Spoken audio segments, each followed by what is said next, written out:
Okay, and we're back for part two of episode 95. And we're going to start it out with more nudity, Buck. More nudity indeed. Because this one comes as from CBS 4 Miami. Busted in the buff, naked Florida man found in bathtub after break in. A Florida man was arrested in Monroe County after breaking into a home and later found nude in a bathtub by the homeowner. According to the Monroe County Sheriff's Office, 24-year-old Jeffrey Hans of Summerlin Key was arrested Wednesday and charged with burglary and property damage. According to the Sheriff's Office, a deputy responded to the home on the 300 block of Avenue D at approximately 12:17 p.m. regarding a burglary in progress. When the deputies arrived, Hahn was surrounded by the homeowner and neighbors. Hahn was detained and refused to talk to the deputy. The homeowner stated he and his wife were at a neighbor's home when he received a motion alert on his phone's home security app. Cameras at the home captured footage of Hans unsuccessfully trying to open the front door of the residence. Hans then leaves the camera's frame and walks towards a window. The homeowner then went to his home, retrieved a firearm, and found Hans nude in a bathroom. That's when he called 911. A nearby window was left slightly ajar and was found fully opened and damaged. Hans was taken to jail. I just gotta take a bath so bad. I'm gonna break into someone's house to wash my nuts. Or it could have been breaking in for a different reason and just seeing a really dope ass bathtub and being like, I've Dude, always, I've gotta yeah, try out those jets. that exactly. I think it might be more along those lines. Like guy goes through a posh house and is just like, I'll tell you, I'm never when we bought this house, like, it has a huge walk-in shower off the master bedroom, and there was a shower curtain that just had like a picture of a bull and it said "Get naked." It's like, you know what? That was a big talking point. So we open the shower up. It's like, yeah, this is a nice, dope shower. Yeah, maybe that's what it was. Maybe he broke in and was like, you know what? Dude's got a nice tub. you know what? He could have been like one of those rags to riches moments where he's like, I'll never ever get another opportunity to do this ever again. Like he probably, it was probably a very calculated risk. His math was just shit. Like that was it. You know, like a house that awesome is probably going to have some security. Like there was some oversight in the planning phase. We like the bath is the highlight of this story, obviously, because we don't even know what the fuck he was breaking in there to steal. Like, Maybe he no, heard. guy, Maybe he's heard there's a cool no, bathtub. no, that's what I'm saying, man. The bathtub must be the star of the show here. It really must be. It must have been a nice fucking tub because they're not highlighting like, oh yeah, guy's on his way in to steal the jewels from the safe behind the painting. They're like, no, guy breaks into the house. We don't give a fuck what he was trying to steal, but he came across this sweet freaking tub and just that's where he got busted. Like, I bet you the homeowner didn't even point the gun at him. He Oh, I walks bet in you he there, he's did. like, I bet you he nah, did. he, No, no, he no, just no, walked no, in. no. Someone breaks into your house and you confront them and they're naked. You're surprised, and if you have a gun, Well, thanks for interrupting me. I bet you that the guy didn't even point the gun at him. He probably just walked in there, looked at him, and was just like, it is a nice tub. Like that is a nice tub. Like I don't even think I'll need this. I called the police, soak a little bit, enjoy it, bask in the glory. Got some lavender oil there in the cabinet. Once the police get here, at least you'll have a good story to tell once you get into classification. It's like, all right. So a guy breaks into a house.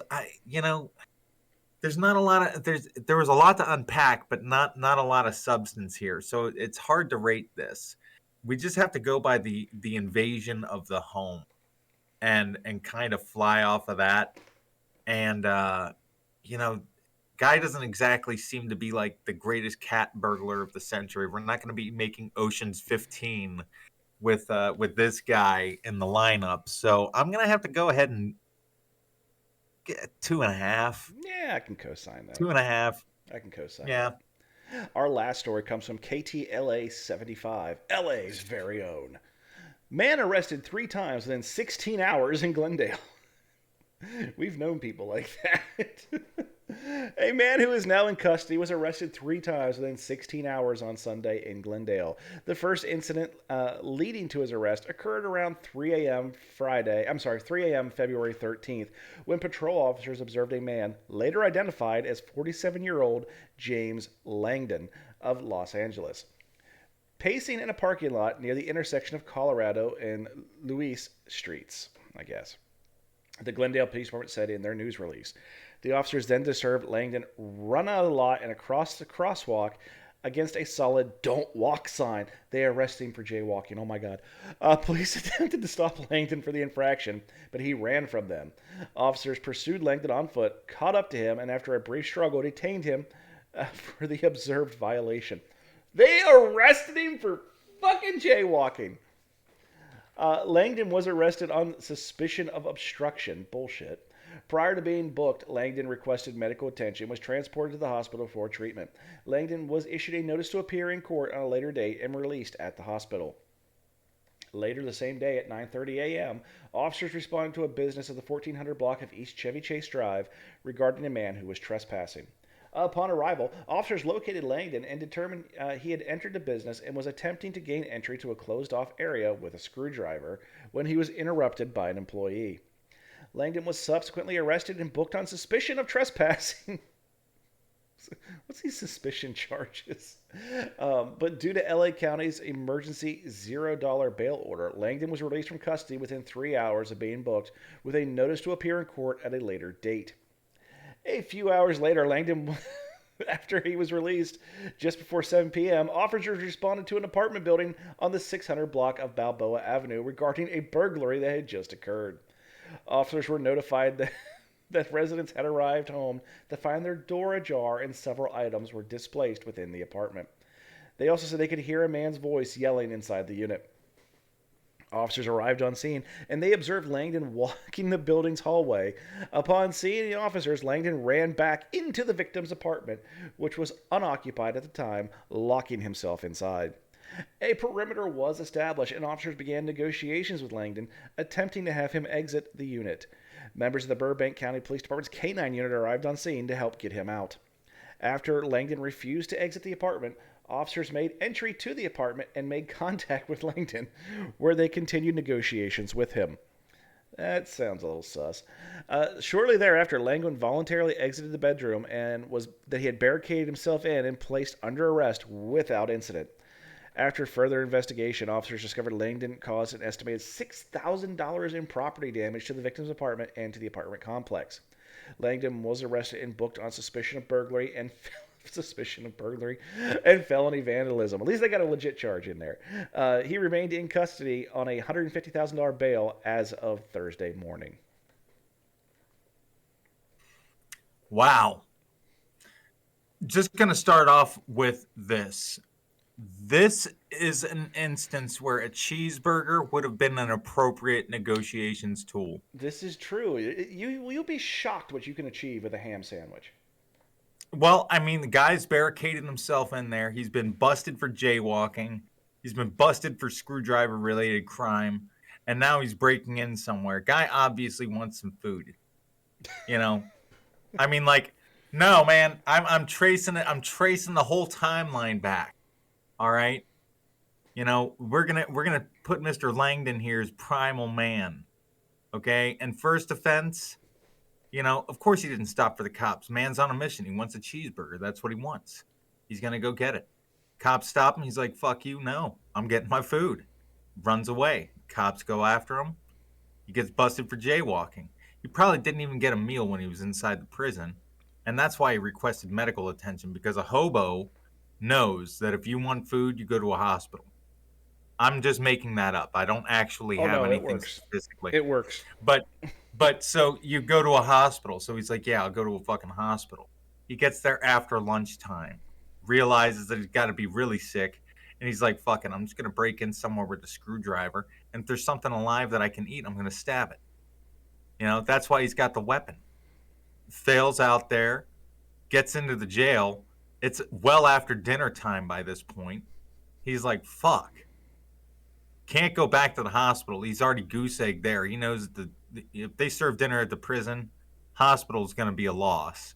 So then he's like, fuck it, I'm just going to go into this lady's apartment. She's probably got something in the fridge. Cops won't leave him alone. The guy's just trying to get a meal. Of course he's going to lock himself in. You know? You put, and you know what, man? You know, if you take a lion from the Serengeti and lock it in your fucking apartment, it's going to do about $6,000 in property damage too. So leave the dude alone. They should have gave him the cheeseburger. Like they should, like all the cops here got all their negotiations and bargaining tactics way out of fucking whack. You got the money guys who were just stealing. You got the cheeseburger guys who should have been talking to the money guys, and then you got the negotiations guy who spends 40 fucking hours trying to negotiate with a crazy dude locked in somebody's apartment when they should have just kicked in the fucking door to begin with, or just giving the guy a cheeseburger. What would But lots to be said for a hat trick. I've known people who've been released from prison and then immediately arrested and brought back. I've actually seen that.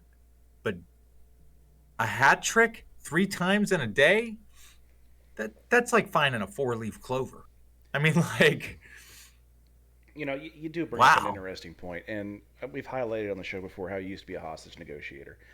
I said something not quite as extravagant. I taught classes, and I was a nonviolent crisis intervention instructor.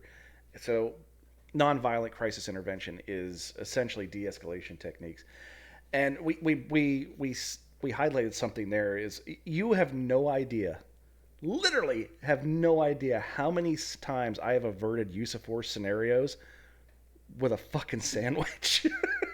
It does. It really does. It really does. You get somebody cornered, and you just go in there and you talk to them like a normal human being, and say, "Hey, this is a possibility. This could happen, but are you hungry? Can we just sit down and have a sandwich together? Yeah. What would you like? Would you like? I got ham, turkey, or PB&J, dude. That's all I got. But you're welcome to it, or you want all 3. I don't care." Hey, you know what? If you take a caged animal and you want a caged animal to submit, what's the first thing you come at it with? Food.